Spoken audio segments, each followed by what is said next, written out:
आकाशवाणी गोरखपुर से प्रादेशिक समाचार।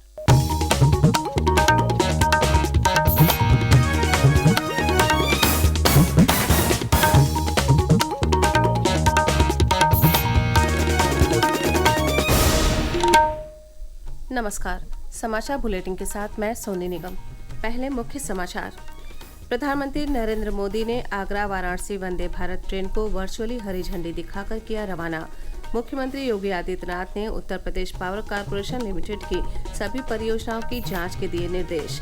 स्वच्छता ही सेवा अभियान का आज प्रदेश भर में होगा शुभारंभ। वाराणसी के दशाश्वमेध घाट पर मुख्यमंत्री योगी आदित्यनाथ करेंगे अभियान की शुरुआत। 2 अक्टूबर तक प्रदेश में चलेगा स्वच्छता अभियान। और गंगा, यमुना, शारदा और घाघरा नदी का जलस्तर बढ़ने से प्रदेश के 20 से अधिक जिले बाढ़ की चपेट में। राहत बचाव कार्य जारी।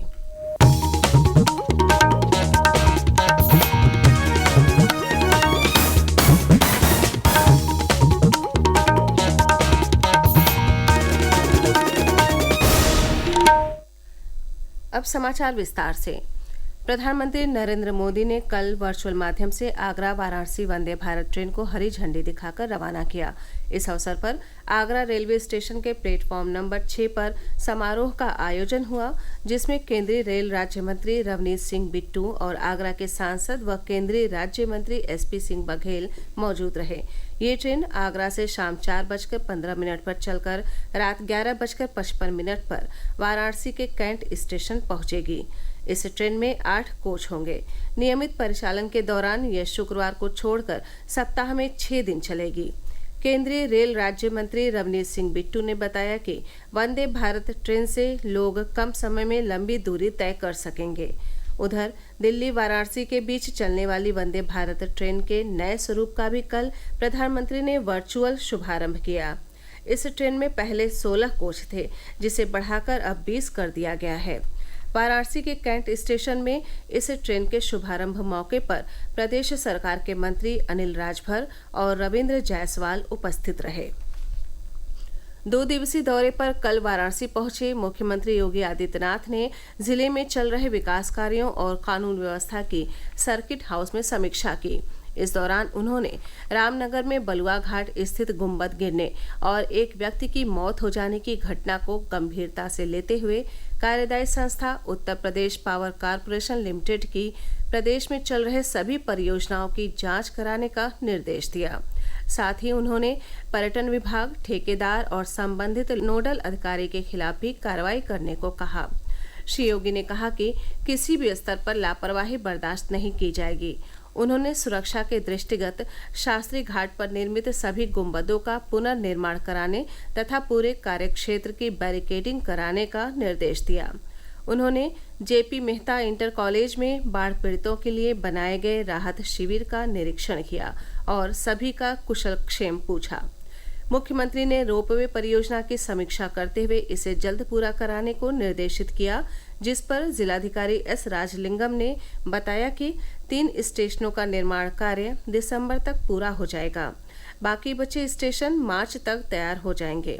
मुख्यमंत्री ने कहा कि आत्मनिर्भर भारत की संकल्पना तभी पूरी होगी जब ग्राम पंचायतें आत्मनिर्भर होंगी। इसके लिए नगर निकायों, ग्राम पंचायतों की आय बढ़ाने पर कार्य किया जाए। मुख्यमंत्री आज विश्वकर्मा जयंती के अवसर पर विश्वकर्मा श्रम सम्मान और ODOP तथा माटी कला के अंतर्गत हस्तशिल्पियों को टूल किट प्रदान करेंगे। इस अवसर पर वो सूक्ष्म, लघु एवं मध्यम उद्यम इकाइयों को 50,000 करोड़ रुपए का कर्ज भी वितरित करेंगे। ये कार्यक्रम लखनऊ के इंदिरा गांधी प्रतिष्ठान में आयोजित होगा।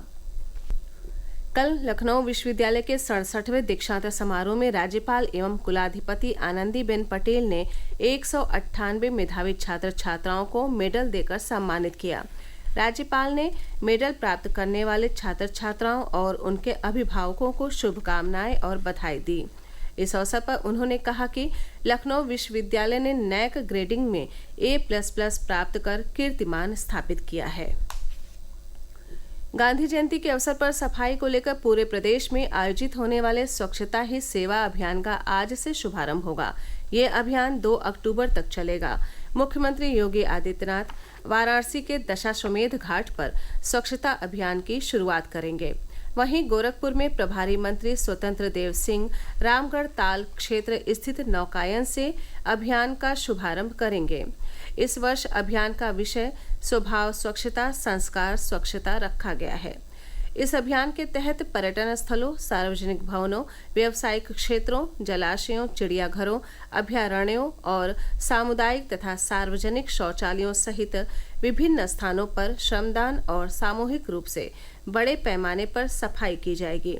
प्रदेश सरकार स्वच्छता ही सेवा अभियान के तहत 2 अक्टूबर को स्वच्छता के क्षेत्र में उल्लेखनीय कार्य करने वाले सफाई मित्रों सहित अन्य लोगों को स्वच्छता ही सेवा अवार्ड से सम्मानित करेगी। प्रादेशिक समाचार आप आकाशवाणी गोरखपुर से सुन रहे हैं। ये समाचार बुलेटिन हमारे YouTube channel AIR news Gorakhpur और X हैंडल AIR न्यूज़_GKP पर भी उपलब्ध है। प्रदेश में आज हर्षोल्लास के साथ विश्वकर्मा जयंती मनाई जा रही है। इस अवसर पर रेलवे सहित विभिन्न कार्यालयों, कल कारखानों में कार्यक्रम आयोजित किए जा रहे हैं। राज्यपाल आनंदीबेन पटेल और मुख्यमंत्री योगी आदित्यनाथ ने विश्वकर्मा जयंती की शुभकामनाएं देते हुए शिल्पकारों और रचनाकारों को नमन करते हुए कहा कि वे अपनी लगन, प्रतिभा और परिश्रम से समाज में नव निर्माण को आगे ले जाने का कार्य कर रहे हैं। उन्होंने कहा कि देश और प्रदेश के आर्थिक विकास में तकनीकी विशेषज्ञों का महत्वपूर्ण योगदान होता है। भारतीय विशिष्ट पहचान प्राधिकरण ने आधार कार्ड को अपडेट करने की समय सीमा बढ़ाकर अब 14 दिसंबर तक कर दी है। इस दौरान बिना किसी शुल्क के आधार कार्ड में जरूरी बदलाव किए जा सकते हैं। पहले इसकी अंतिम तिथि 14 सितंबर थी। निःशुल्क सेवा माई आधार पोर्टल पर उपलब्ध है। इसके साथ ही माई आधार ऐप पर भी लॉगिन किया जा सकता है। ऑनलाइन माध्यम से केवल नाम, पता, लिंग और जन्मतिथि में बदलाव की सुविधा मिलेगी। मौसम विभाग के मुताबिक प्रदेश के कुछ जिलों में अगले 2 दिनों तक हल्की से मध्यम बारिश की संभावना है। उधर बारिश और बांधों से पानी छोड़े जाने के कारण गंगा, यमुना, शारदा और घाघरा नदी का जलस्तर बढ़ने से प्रदेश के करीब 22 जिले बाढ़ की चपेट में आ गए हैं। कुछ जगहों पर जनहानि हुई है तो बड़ी मात्रा में फसलों को भी नुकसान हुआ है। सभी स्थानों पर राहत बचाव कार्य जारी है। लखीमपुर खीरी, फर्रुखाबाद, गोंडा, जालौन, सीतापुर, बहराइच, बाराबंकी, रामपुर, बदायूं, वाराणसी, प्रयागराज, बलिया, बस्ती, आगरा, गौतम बुद्ध नगर, बांदा, हमीरपुर, पीलीभीत, अयोध्या और देवरिया में बाढ़ का असर है। वाराणसी में गंगा का पानी चेतावनी बिंदु को पार कर गया है। दशाश्वमेध घाट की अंतिम सीढ़ी भी डूब गई है। यहाँ शवदाह और गंगा आरती गली और छतों पर हो रही है। अयोध्या में सरयू नदी का जलस्तर बढ़ने के साथ ही बाढ़ प्रभावित इलाकों से लोगों का पलायन शुरू हो गया है। जिला प्रशासन ने बाढ़ पीड़ितों को सुरक्षित स्थानों पर पहुंचाने के लिए नाव लगाई है। प्रयागराज में भी कई क्षेत्रों में नाव चल रही है।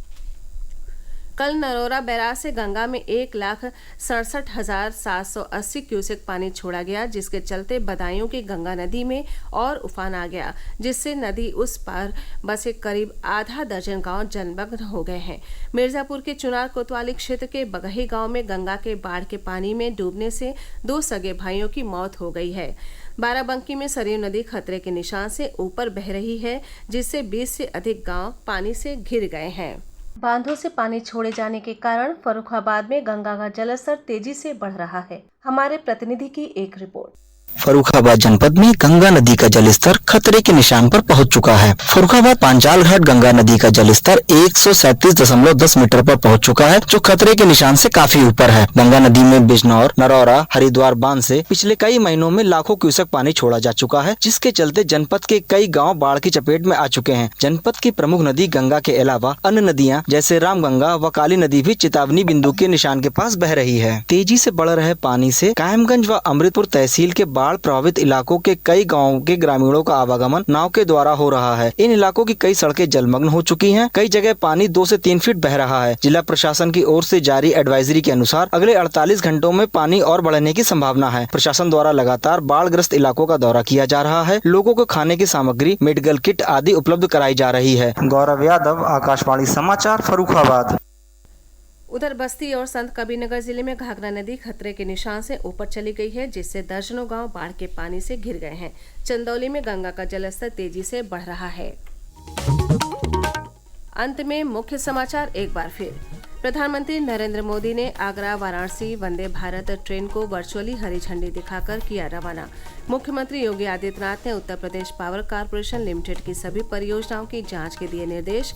स्वच्छता ही सेवा अभियान का आज प्रदेश भर में होगा शुभारंभ। वाराणसी के दशाश्वमेध घाट पर मुख्यमंत्री योगी आदित्यनाथ करेंगे अभियान की शुरुआत। 2 अक्टूबर तक पूरे प्रदेश में चलेगा स्वच्छता अभियान। और गंगा, यमुना, शारदा और घाघरा नदी का जलस्तर बढ़ने से प्रदेश के 20 से अधिक जिले बाढ़ की चपेट में। राहत बचाव कार्य जारी। इसी के साथ ये समाचार बुलेटिन समाप्त हुआ। नमस्कार।